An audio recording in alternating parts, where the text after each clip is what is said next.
बिस्मिल्लाहिर्रहमानिर्रहीम। Financial reporting lecture number 11 financial statement footnotes. आज के लेक्चर में जो हमने बात करनी है फुटनोट्स के बारे में बात करनी है। तो फाइनेंशियल स्टेटमेंट नोट्स फुटनोट्स होते क्या हैं? First of all, footnotes are an integral part of company's financial report. Financial report के जो है इंटीग्रल पार्ट को हम क्या कहते हैं कि वो फुटनोट्स होते हैं। जैसे कि कौन कौन से होते हैं, जो नीचे हमारे पास जो है 3 इम्पॉर्टेंट नोट्स गिवन है। These notes help user better understand and interpret the numbers presented in the body of the financial statement. ये जो नोट्स हैं ये यूज़र को जो है, इसकी वजह से यूज़र जो है बेटर अंडरस्टैंड करते हैं फाइनेंशियल स्टेटमेंट को। और ये जो नोट्स हैं जो हमारे पास यहाँ पे 3 इम्पॉर्टेंट नोट है उनको डिस्कस करेंगे। सबसे पहले है summary of significant accounting policy, second है subsequent event disclosure and third related party transaction. ये जो 3 इम्पॉर्टेंट नोट्स हैं इनको अब 1 बाय 1 डिस्कस करना है। फर्स्ट वन है हमारे पास फाइनेंशियल स्टेटमेंट नोट्स में सिग्निफिकेंट अकाउंटिंग पॉलिसी। अब सिग्निफिकेंट अकाउंटिंग पॉलिसीज़ में इसकी जो है यहाँ पे 3 डिफरेंट जो है पार्ट हैं। फर्स्ट वन है रेवेन्यू रिकग्निशन, सेकेंड वन है इन्वेंट्रीज एंड थर्ड वन है प्रॉपर्टी प्लांट एंड इक्विपमेंट। अब फर्स्ट ऑफ ऑल अगर हम रेवेन्यू रिकग्निशन की बात करें तो रेवेन्यू रिकग्निशन हम कब रिकग्नाइज करते हैं अपने रेवेन्यू को? जब हम अपने प्रोडक्ट को सेल आउट करते हैं या सर्विसेज प्रोवाइड करते हैं तब हम रेवेन्यू रिकग्नाइज करते हैं, ठीक है। लेकिन जब हमने बात की है पिछले लेक्चर्स में परसेंटेज ऑफ कंप्लीशन मेथड की और डिफरेंट मेथड की, तो उसमें हमने देखा हम जो है जो रेवेन्यू हम रिकग्नाइज करते हैं जिस ईयर में, उस ईयर में ही उसको हम क्या करते हैं, रिकॉर्ड करते हैं। या फिर जब अगर हम प्रोजेक्ट की बात करें तो हम अपना रेवेन्यू तब रिकॉर्ड करते हैं जब हमारा प्रोजेक्ट कंप्लीट हो जाता है। तो यहाँ पे हम देखते हैं कि यहाँ पे बात हो रही है रेवेन्यू रिकग्निशन की। अब यहाँ इसको रीड करते हैं और समझने की कोशिश करेंगे। Revenue recognition, the company recognises revenue for product sales when title transfer the risk and reward of ownership have been transfer. मतलब रिस्क एंड रिवॉर्ड, जो रिस्क या जो ऑनरशिप है वो चेंज हो जाती है।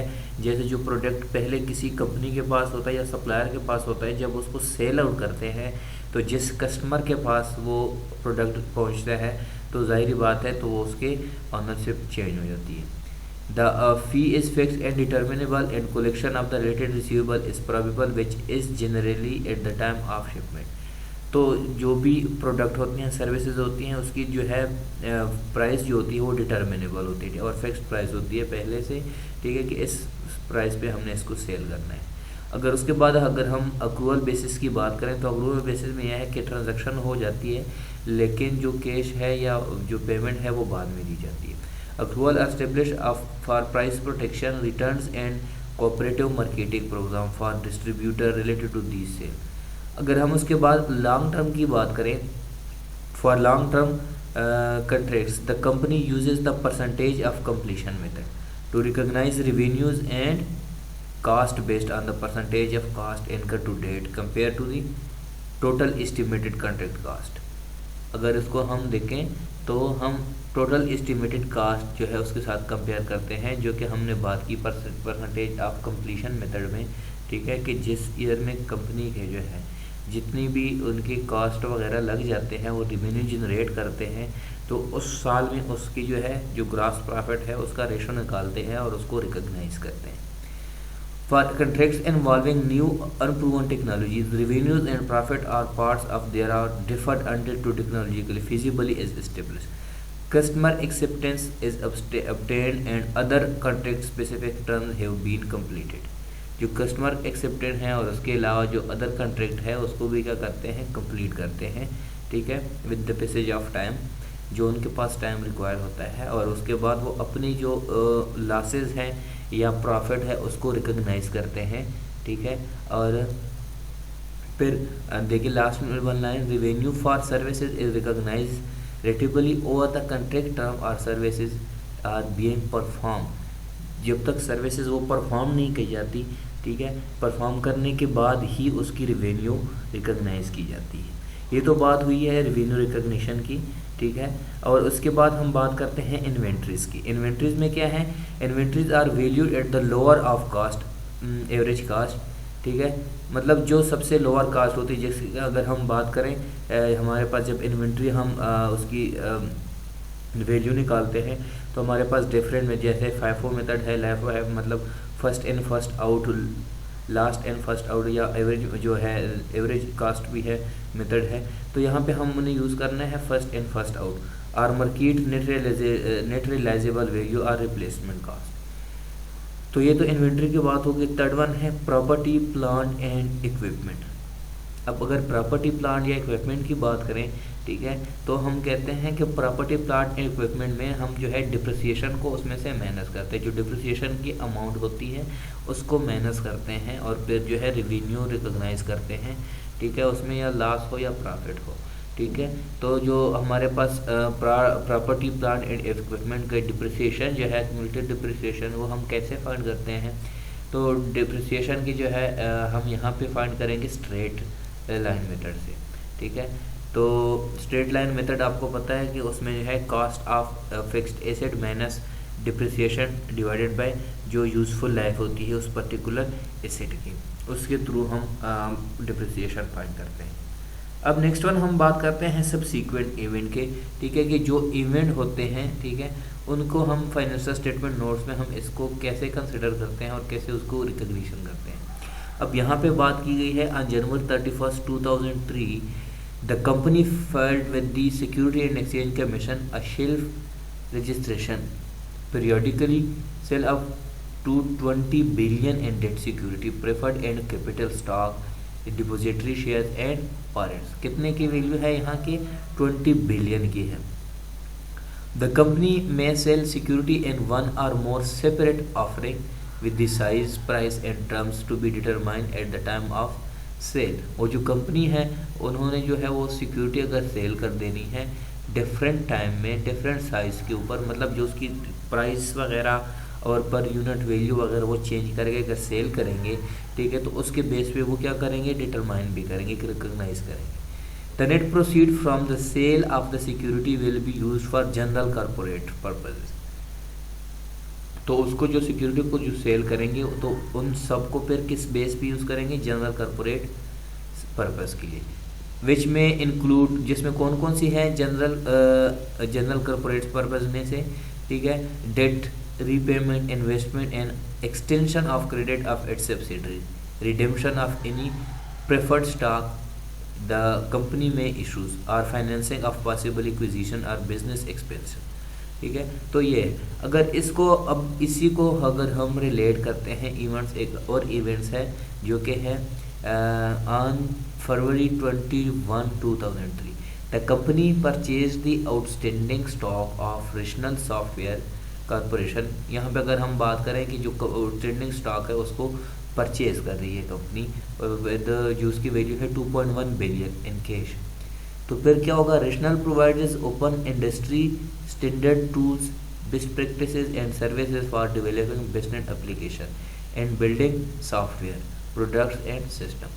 तो ये जितने भी यहाँ पे IBM सॉफ्टवेयर हैं, ठीक है, ग्रुप्स या फिर न्यू जो डिवीजन ऑफ ब्रांड्स हैं, ठीक है, या इसके अकॉर्डिंग जो अगर ऑपरेशंस की बात करें तो ये सारे जो है ये कंपनी की उसमें आ जाती है, फाइनेंशियल स्टेटमेंट ही आ जाती हैं, जो कि फरवरी 21, 2001 में 2003 में जितनी भी सेल आउट होगी और जितनी भी वैल्यू उसकी रिकॉग्नाइज होगी।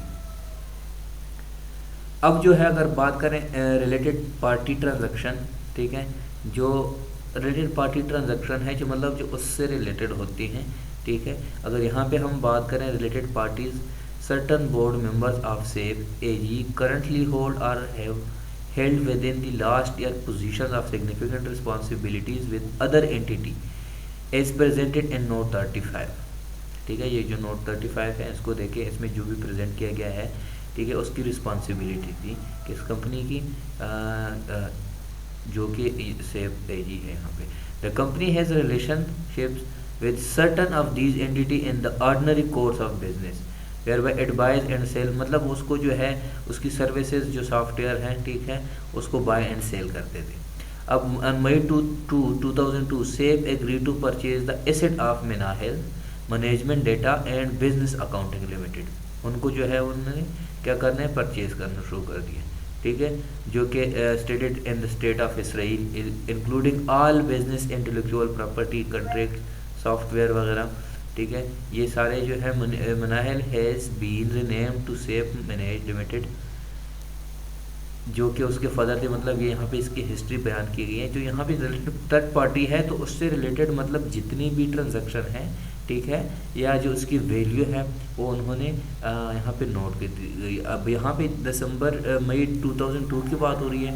यहाँ पे December 31, 2002 the company had no note receivable from any member. तो उन्होंने कोई जो है नो नोट रिसीवेबल, कोई रिसीवेबल जो है उनके पास अपने पास होल्ड करके नहीं रखे हुए, ठीक है। तो यहाँ पे अगर हम बात करें, there were no significant transaction between the company and the major shareholder. तो यहाँ पे कोई भी ट्रांजैक्शन नहीं हुई थी, जो कि नोट नंबर 23 में यहाँ पे गिवन है। तो अब हम आगे देखते हैं, ठीक है, स्टेटमेंट ऑफ कैश फ्लोज में कि explain why a firm's cash position change between successive balance sheet dates. here is balance sheet जो इक्वेशन है हमारे पास, asset is equal to liability plus stock holder equity. यहाँ पे जो एसेट में हमने जो है इसको कैटेगराइज किया हुआ है कि एसेट जो है कुछ कैश है और कुछ नॉन कैश एसेट होते हैं, ठीक है, जो कि equal liability plus stock holder.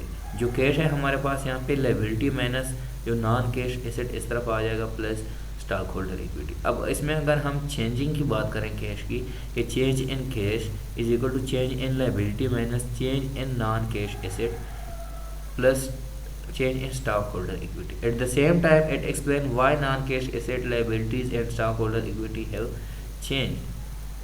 कि ये जो नॉन कैश और ये सारी चीज़ें हैं, नॉन कैश एसेट हो गया, लाइबिलिटी हो गई और इसके अलावा स्टॉक होल्डर इक्विटी, ये चेंज क्यों हो जाती है।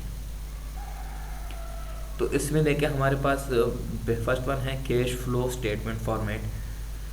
ऑपरेटिंग एक्टिविटीज़ होती है, इन्वेस्टिंग एक्टिविटीज़, फाइनेंसिंग एक्टिविटी, जो कैश फ्लो की 3 डिफरेंट एक्टिविटीज़ होती हैं।